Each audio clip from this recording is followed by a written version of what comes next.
Hey guys, welcome back to Heroes of the Storm. Today I'd like to bring you a kind of guide, a kind of an idea which I've been working on for a little while now since the PTR has come out, and now since the patch has come out, just a little guide to a new hero, or a new build for an existing hero who hasn't seen much play recently, and that is Sergeant Hammer. So what I'm going to go over today is the new Sergeant Hammer. Not too many changes happen to Sergeant Hammer, the most notable of which is when, I'll just show you an example. So you siege up, it puts this ability on cooldown. This ability comes off cooldown instantly. So that means that as soon as you've gone through the animation for sieging up, you can unsiege. But the big thing is, once you unsiege, the cooldown now is only 2 seconds, whereas before it was 5. What this means is that Sergeant Hammer now has a kind of, it's worth her coming out of siege to reposition not a long distance. Because before, with the 5-second cooldown, if I was here and the enemy was over here somewhere, just like say here, it wasn't worth me coming out of siege because it would be 5 seconds before I could siege up. But now, because of the short delay, it is worth it. And especially if you have a team that can back you up, you can really exploit this quite a lot. So what the new build revolves around is it revolves around doing this and getting 1 or 2 attacks off and really dealing massive damage to them in one hit. And to that effect, the first talent we take is Ambush. Now what this does is it puts you into stealth when you go into artillery mode, into siege mode, and you do not leave it until you take damage or deal damage. I'm pretty sure it gives you a more detailed description here. So your next basic attack, once you're in stealth, will deal 100% more damage. You lose stealth when basic attacking, using an ability, taking damage, or returning to tank mode. So this means that when you siege up, ignore the stealth, really. The stealth really doesn't add that much to it, but your first hit is double damage, and this doesn't feel like a lot at the very early stages, but in the late game, this is just a ridiculous amount. So, what the idea is in the early game is you sit either, depending on what hero you're up against, either in the minion wave or just out of the minion wave, and then you go to a safe spot. In this case, we'll go out of the minion wave, and then you just deal 1 auto attack. You can continue to auto attack if you wish, but if you are obviously against the AI won't attack me straight away. But if they are attacking you, just siege up 1 auto and then retreat. And then when you can, use your siege damaging abilities, use your siege mode. If you're just clearing the wave, just attack the minions. Try and attack the central minions, as in siege mode, your basic attacks do splash damage. If you find yourself getting charged or getting dived, you've shotgun blast, and don't be afraid to throw widow mines up if you just don't have that much to do, or you have a little bit of spare time, as it doesn't affect your basic attack counter. Do not, at level 1, or at any point I would say, use thrusters to advance, unless you are absolutely sure. Like for instance, you have killed 4 of their team, none of your team have died, and you're the only one who can chase down the last straggler. Never ever use thrusters to advance, only ever use it to retreat. Just a little tip, when you do use it, if you are in siege mode, you will go automatically into tank mode, and you can't deactivate it, so feel free to mash that button as much as possible. Continue this going on until you get to level 4, and at level 4 you're going to want to take focused attack. This is the start of your massive damaging ability. So now as you see, you go into hit, and it does a big hit. And this is on a tank, mind you. So as you can see, your other attacks don't deal too much damage, significant enough for them to be worried, but what it is worth sometimes is just unsieging and then sieging again, just to make sure you get that ambush hit, and you can get that focused attack hit as well if you can keep track of the basic attacks that you've done. After that, just rinse and repeat, keep the same laning structure going. Don't be afraid to be a little bit more aggressive at this point. You can really start to push forward and deal big damage, particularly if you're not up against a warrior in lane. If you're up against someone like an assassin or a specialist, you can really start to lay down big damage on them every time they come up to get a regen globe, or every time they come up to clear a minion wave. Sylvanas seems to be the best counter to you at the moment, just because her disabling to the minion wave and the dots at long range means she can damage you and poke you down from outside of your siege range. But you can get around that as you get to these kind of levels. So at level 7, the talent I really like is First Aid, just because it means you have that extra massive hit of survivability. If you see that their whole team's trying to dive you, you can stick First Aid on and then really stick in the team fight. If you combine that with Shotgun Blast and Widow Mines, so if you lay down Widow Mines, like if you siege up and you see someone coming at you, lay down Widow Mines, and then when they finally come at you, use Shotgun Blast. Don't come out of siege mode like I just did, and just keep wailing on them, and if they do keep on you, thrusters, run away. Simple. At level 10, this is where I start to alienate people a little bit. So I really like Blunt Force Gun. I think that because of the damage that you're trying to do, the ridiculous range it has on it, and plus the big damage it deals, means it's going to secure kills a lot more than Napalm Strike is. Now, while Napalm Strike obviously does a ridiculous amount more damage, if you look at the numbers, Napalm Strike has a cooldown of 6 seconds, dealing 200. Blunt Force Gun does 500 on a 70-second cooldown, so as you can see, it's literally over 10 times the cooldown for only double the damage. So the numbers-wise, it doesn't really work, but the fact that you can just kind of put pressure on people by hitting them all when they're at really low health and getting a number of kills, in my opinion, it's just way more fun as well. So I often go with a Blunt Force Gun. Just to give you an idea of what that looks like, when someone's on that health, you can just throw it out and you'll kill them.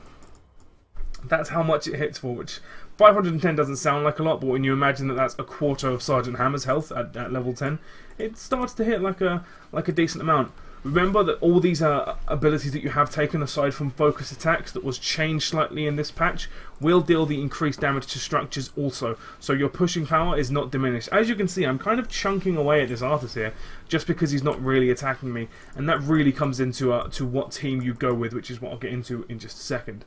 Past level 10, the level 13, get over here, Sergeant Hammer. The level 13 talent you can take is going to be between First Aid, First Strike, and Giant Killer. If you go Giant Killer, if they have a lot of tanks, if they have Tyraels, Leorics, Sonyas, Arthai, whatever, you can take Giant Killer because that again deals big damage. And remember, all of your attacks amplify after Giant Killer, so Giant Killer will be a significant increase on those effects. Or you can take First Strike. If you find yourself being able to be kind of cheeky with it and not take that much damage, to know what the cooldown of First Strike is, your trait goes on cooldown. So if I quickly take damage, you'll see what that looks like. Yep, so you see my trait is now on cooldown, and that means that my First Strike is not active for the next 5 seconds, and when it comes off cooldown, so when it is clear, like so, you have First Strike active. Very good little tip, but remember, any form of damage, that's minions, that's turrets, that's mercenaries, that's heroes, any form of damage will interrupt this effect. But it's kind of worth it, in my opinion, just to get those first couple of big shots off. So now, after a few seconds of me being out of combat, I have focused attacks up, I have First Strikes up, and I'm going to have ambush up when I go into siege mode. So I can put myself in this nice little position here and do it clicking once, and that's how much damage it does. I didn't quite catch the number, I'll catch the number for you in just a second. But at level 20, you're hitting for over 1,000 with that kind of combo. So 660, which is quite a lot of damage, and this is only level 13. Past level 13, at level 16, you can... Yeah, I've seen some people mucking about with graduating range, I've seen a lot of people mucking about with Hover Siege as well. Even Executioner, which I think is quite underrated, particularly if you have a team with a lot of CC, like a lot of slow. You can take Executioner and really punish them for when they get hit by this CC. That's like Malfurion with a Root, Jaina, anyone who has a slow, you can really start to punish them with it. Obviously, Hover Siege and Graduating Siege are obviously two big, massive power picks, and if you can keep the First Strike up and the focus attacks ticking over, I would probably say that Hover Siege might be nice and Graduating Range might be nice, but I kind of like Stone Skin. To be honest, Stone Skin, the ability to just kind of be a little bit more aggressive and siege in your team as opposed to behind your team, and then just pop First Aid, Stone Skin, and then just really start laying the smackdown on people is really quite good. If you can set up just behind your team, pop and then get a few attacks off with the First Strike, with the focus, with the ambush, and then they charge for you and you can just activate these two abilities, you're surprisingly difficult to kill. And then as they try and run away, hit them with a Blunt Force Gun and just get loads of kills that way. Obviously it's not as simple as that, you are still horrifically susceptible to burst damage, but you know how it is. That's kind of how you always are on someone who's not a tank. So let's go with Stone Skin. At level 20, a lot of people say, oh, BFG, if you get Blunt Force Gun, you have to go for BFG, Orbital BFG. I agree, but don't write off Nexus Frenzy. Nexus Frenzy, the increased range, even though it's only 20%, and even though I do pass up another 20% range at level 4, I think it's incredibly strong. The increased attack speed is also really nice. It means you can get 20% more attacks off before they attack you. That means the First Strike counts in that as well. And it means you can proc focused attacks a lot more often. And the range just means you can do all of that even more. But Orbital BFG is really, really good. So for those of you who don't know, when you fire a BFG with Orbital BFG, every 5 seconds that will appear kind of back at the start of the map. If you draw a line that the missile travels and then connect that to both corners of the map, both sides of the map, it just goes along that line every 5 seconds, which is kind of cool. But I like Nexus Frenzy. I think you're only using Orbital BFG to secure some kills. You're not really using it to push, which is only what Orbital BFG is good for. and the Nexus Frenzy, increased range, increased attack speed is just so strong. So, past level 10, really just, like, the way you want to do it is you want to siege up, get shot, and then if they try and retreat, push up with them, and then again go shot, and then unsiege, push up with them, and then get another couple of shots off, and then just keep doing that really, and then fire the blunt force gun to finish them off. You cannot scatter the enemy team, or your team cannot scatter. Your team has to stay as a unit, fighting within your range, preferably really comfortably within it.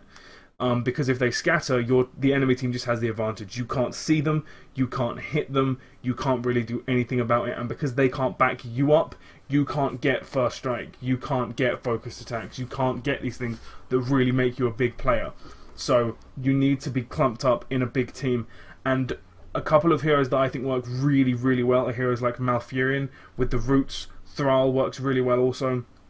Surprising heroes like Nova and Illidan, because what a lot of people will do is they will just try and sit in your range and just kind of attack you. Tyrael's quite a good one for that. He actually kills you quite impressively quickly. He will just stand in your attack range, shield himself, and just go crazy on you. And if you have someone like Nova or Illidan that can just appear out of the shadows and kill them really quickly, works surprisingly well. And of course the CC that Nova provides is always really nice. So that's the way to play the new Sergeant Hammer. Don't get too aggressive with it. Don't think that just because you can unsiege and siege up really quickly that you're all of a sudden some god. Just you want to siege up, couple of abilities, unsiege, move up, couple of basic attacks, unsiege, move up, couple of basic attacks. Just rinse and repeat that over and over again. Yeah.